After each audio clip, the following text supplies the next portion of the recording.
సృష్టిలో ఇప్పటి వరకు ఎవ్వరూ ఎరుగని అందమైన బంగారు జింక రూపాన్ని ధరించిన మారీచుడు గంతులేసుకుంటూ ఆశ్రమంలోకి ప్రవేశించాడు. అక్కడున్నటువంటి లేత చిగుళ్ళని తింటూ అటూ ఇటూ పరుగులు తీస్తూ జింకలా ప్రవర్తించసాగాడు. అదే సమయంలో సీతమ్మ పువ్వులు కోయడానికని అటుగా వెళ్ళింది. ఆవిడ పువ్వులు కోస్తూ ఉంటే ఆవిడకి ఎదురుగా వచ్చి నిలబడ్డాడు మారీచుడు జింక రూపంలో.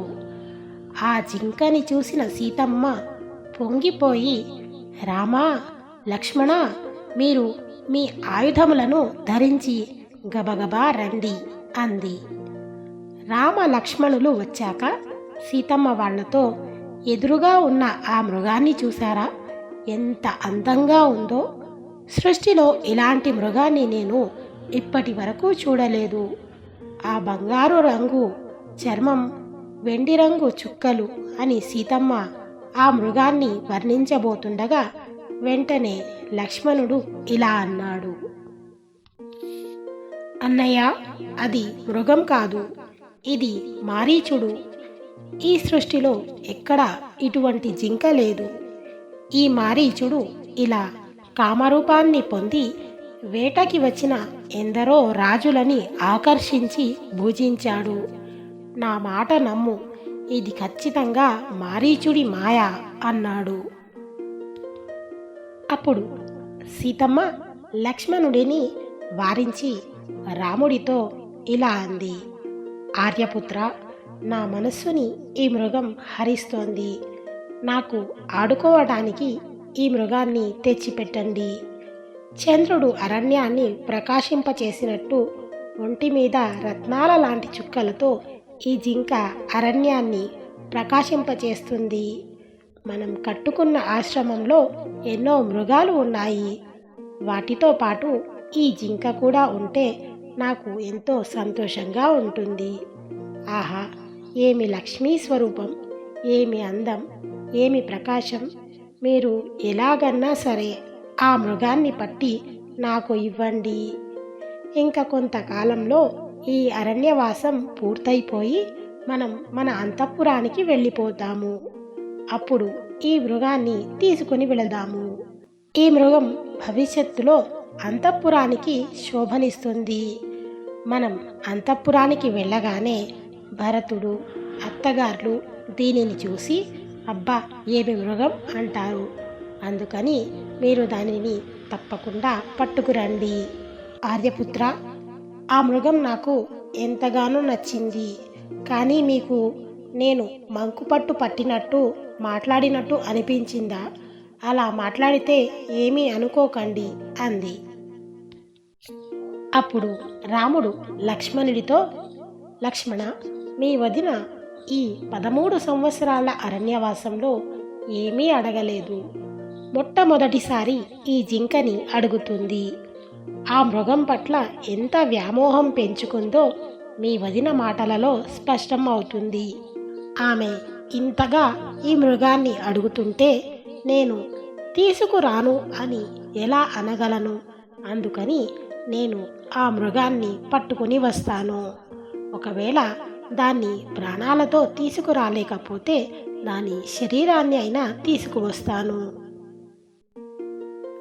మీ వదిన చెప్పినట్టు ఇలాంటి మృగాన్ని నేను ఎక్కడా చూడలేదు. ఒకవేళ నువ్వు చెప్పినట్టు ఆ మృగం మారీచుడే అయితే నేను వాడిని సంహరిస్తాను. లక్ష్మణ, చాలా జాగ్రత్త సుమ.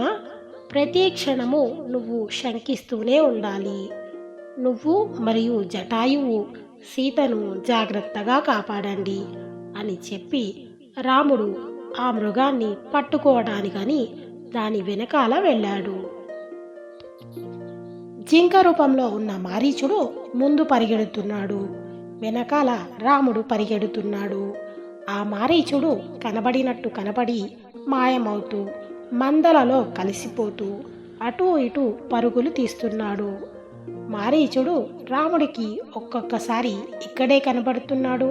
కానీ రాముడు అక్కడికి వెళ్ళేసరికి అక్కడెక్కడో దూరంగా కనబడుతున్నాడు. సరే అని రాముడు అప్పటిదాకా పరుగులు తీసి వెళ్ళేసరికి మాయమైపోతున్నాడు. ఇలా రాముడిని పరిగెత్తించి పరిగెత్తించి ఆ అరణ్యంలోకి చాలా దూరం తీసుకుపోయాడు. అప్పుడిక రాముడు పరిగెత్తలేక అలసిపోయి ఒక చెట్టు కింద కూర్చున్నాడు. అప్పుడు మళ్ళీ దూరంగా ఆ మృగం కనిపించింది. ఇంకా ఆ మృగాన్ని పట్టుకోవడానికి పరిగెత్తడం అనవసరమని రాముడు ఒక బాణాన్ని సంధించి విడిచిపెట్టాడు. అప్పుడు ఆ మారీచుడు రాముడి స్వరంతో గట్టిగా హా సీత, హా లక్ష్మణ అని అరిచాడు. రాముడి బాణం తగిలిన మారీచుడు భూమి మీద తన నిజ స్వరూపంతో పడిపోయాడు. ఆ దృశ్యాన్ని చూసిన రాముడికి వెంటనే సీతమ్మ గుర్తుకు వచ్చింది. లక్ష్మణుడి మాట గుర్తుకు వచ్చింది. సీతకి ఎటువంటి ఉపద్రవం రాలేదు కదా అని బెంగ పెట్టుకొని గబగబా ఆశ్రమం వైపు నడిచాడు. ఇంతలో మారీచుడు అన్నటువంటి హా సీత, హా లక్ష్మణ అనే కేక సీతమ్మ చెవిన పడింది. అప్పుడు సీతమ్మ లక్ష్మణుడిని పిలిచి, చూడవయ్యా, మీ అన్నగారు ఏదో ఉపద్రవంలో ఉన్నారు. హా సీత, హా లక్ష్మణ అని పెద్ద కేక వేశారు. నాకు చాలా బెంగగా ఉంది. నువ్వు వెంటనే బయలుదేరి అరణ్యానికి వెళ్ళు అని అంది. అప్పుడు లక్ష్మణుడు, వదిన, నువ్వు అనవసరంగా కంగారు పడకు, అన్నయ్యకి ఏ ప్రమాదమూ రాదు అని అన్నాడు. తన భర్త ప్రమాదంలో ఉన్నాడేమో అన్న బెంగతో ఉన్న సీతమ్మకు లక్ష్మణుడి మాటలు ఆగ్రహం తెప్పించాయి. లక్ష్మణ, నువ్వు రాముడిని విడిచిపెట్టి ఉండలేక రాముడికి సేవ చేయడానికి ఇక్కడికి వచ్చిన వాడివి అయితే రాముడు అరణ్యంలో కష్టపడుతూ హా సీత, హా లక్ష్మణ అని అరిస్తే నువ్వు ఇంత హాయిగా కూర్చోగలవా? నాతో చెప్పకుండా అన్నగారిని కాపాడడం కోసం పరుగెత్తేవాడివి. బహుశా నిన్ను భరతుడే పంపించాడేమో. మీ ఇద్దరూ కలిసి ఏదన్నా కుట్ర చేశారా అని అడిగింది. అప్పుడు లక్ష్మణుడు తన 2 చేతులతో సీతమ్మకు అంజలి ఘటించి, అమ్మా, ఈ బ్రహ్మాండంలో ఉన్న వీరులంతా ఒక పక్క, మా అన్నయ్య ఒక పక్క, ఆయనని ఎవరు నిగ్రహించలేరు. అన్నయ్య పరాక్రమమేమిటో నాకు తెలుసు. వదిన, ఎవరో అరిస్తే నువ్వు బెంగ పెట్టుకొని మాట్లాడుతున్నావు.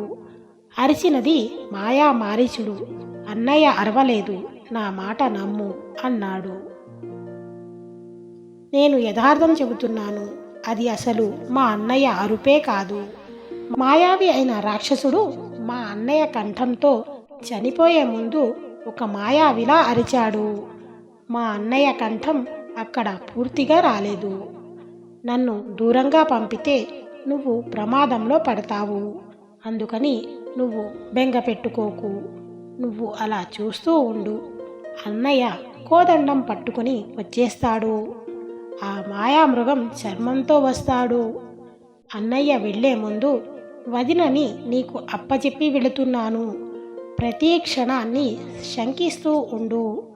నువ్వు మీ వదిన పక్కనే ఉండు అని అన్నాడు. ఇప్పుడు నిన్ను వదిలి వెళితే అన్నయ్యకి ఇచ్చిన మాట తప్పిన వాడిని అవుతాను. ధర్మం తప్పిపోతానని నిలుచున్నాను తప్ప నేను అన్యబుద్ధి కలిగిన వాడిని కాదు వదిన. నన్ను క్షమించు. అన్నయ్య మాట మీద నేను నిలబడేటట్టు అనుగ్రహించు.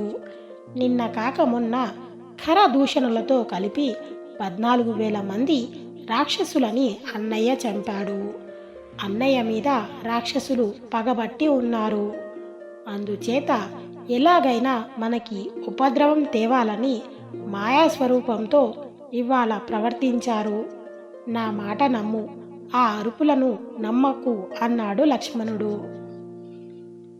కానీ తన భర్త అయిన రాముడికి ఎలాంటి అపకారం జరిగిందోనన్న భయంలో ఉన్న సీతమ్మ లక్ష్మణుడు అక్కడి నుంచి వెళ్ళేదాకా ఊరుకోలేదు. లక్ష్మణుడు వెళ్ళి రాముడికి సహాయం చేయాలన్నది ఆమె ఆశ. రాముడు త్వరగా క్షేమంగా ఇంటికి తిరిగి రావాలని ఆమె ఆశ. ఎంతసేపటికి లక్ష్మణుడు అక్కడి నుంచి వెళ్ళకపోయేసరికి, రాముడు ప్రాణాపాయంలో ఉంటే నువ్వు నా దగ్గర నిలబడి మాట్లాడుతున్నావు కనుక నీ ఎదుటనే విషం తాగి శరీరాన్ని విడిచిపెట్టేస్తాను అంది సీత. అప్పుడు లక్ష్మణుడు, ఎంత ప్రమాదం తెచ్చావు వదినా, ఇవాళ నేను ఇక్కడ నిలబడితే నీ ప్రాణాలు తీసుకుంటావు, నేను వెళ్ళిపోతే నీకు ప్రమాదం వస్తుంది అని సీతమ్మ 2 పాదాలు పట్టుకుని, వదినా, నువ్వు ఇవాళ ఒక సామాన్యమైన స్త్రీలా మాట్లాడావు. నువ్వు నన్ను ఈరోజు ఎన్ని మాటలు అన్నావు. నేను రాముడి దగ్గరికి వెళుతున్నాను, నిన్ను ఈ వనదేవతలు రక్షించాలని కోరుకుంటున్నాను అని వెళ్ళిపోతూ వెనక్కి తిరిగి సీతమ్మ పాదాల వంక చూసి శిరస్సు వంచి నమస్కరిస్తూ, అమ్మా, నేను మళ్ళీ తిరిగొచ్చి మా అన్నయ్య నీ పక్కన నిలుచుంటే మా అన్నయ్య పాదాలకి నీ పాదాలకి కలిపి నమస్కరించే అదృష్టం నాకు దొరుకుతుందా అన్నాడు. అప్పుడు సీతమ్మ, పాపిష్టివాడా, నువ్వు ఇంకా వెళ్లకుండా నిలుచుంటే నీకు దక్కుతానని అనుకుంటున్నావేమో. నా పాదంతో కూడా నిన్ను తాకను. నువ్వు వెళ్ళకపోతే ఇప్పుడే విషం తాగన్నా, అగ్నిలో దూకన్నా, గోదావరిలో దూకన్నా, ఉరి వేసుకుని అయినా చనిపోతాను. కదులుతావా కదలవా అని సీతమ్మ తన కడుపు మీద బాదుకుని ఏడ్చింది. అప్పుడు ఆ లక్ష్మణుడు సీతమ్మకి ప్రదక్షిణం చేసి ఏడుస్తూ వెళ్ళిపోయాడు. తర్వాత ఏం జరిగింది అన్నది మనం నెక్స్ట్ ఎపిసోడ్లో మాట్లాడుకుందాం.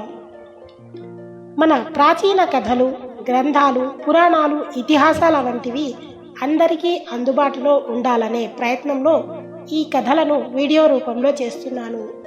నచ్చితే తప్పకుండా లైక్ చేయండి, దాని ద్వారా అందరికీ ఈ వీడియో చేరుతుంది. వీడియో నచ్చితే లైక్ చేయండి, షేర్ చేయండి, సబ్స్క్రైబ్ చేసుకోవడం మర్చిపోకండి.